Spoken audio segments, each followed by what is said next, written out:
Well, I would say that the mood in Pakistan right now in general is that of extreme grief and extreme devastation and also hopelessness. And even Benazir's political rival, Nawaz Sharif, he appeared on television recently talking to some TV channels, looking quite devastated himself, and he termed this incident as very tragic, and he said that, and he blamed the government for not providing enough security to her.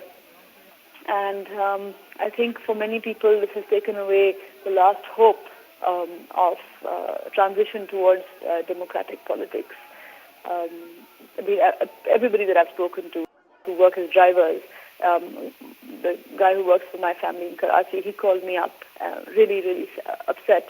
And he said that the shops had all been shut down and people were just attacking anything they could find. And Sindh, which is Benazir's home province, is the place where there's been the greatest violence. And so far 5 people have died in Karachi, and I believe another 2 have died in Lahore in violence with, gunfire and people burning down billboards and attacking police stations and police cars. And I think they evacuated 2 trains and set the bogies on fire.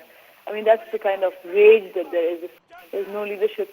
We don't see anybody sort of emerging to calm down the situation and turn the grief into strength or to move forward at this point. I think there's just too much shock.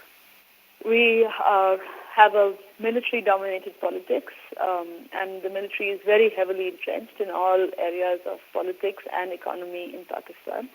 Nawaz Sharif and Benazir Bhutto had signed the Charter of Democracy to push the military out of politics.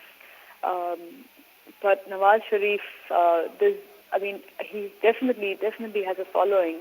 Nawaz Sharif has now announced a boycott of the elections. If they had contested and if the elections had been held, the 2 parties together would have made an electoral alliance, even though they've been rivals.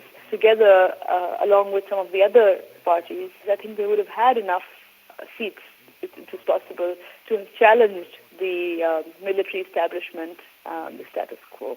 Right now, I think it's doubtful that the polls will be held. It seems pretty unlikely. Pervez Musharraf, or president as he's sort of got himself to be declared, has announced a 3-day mourning with the Pakistani flag being flown at half-mast.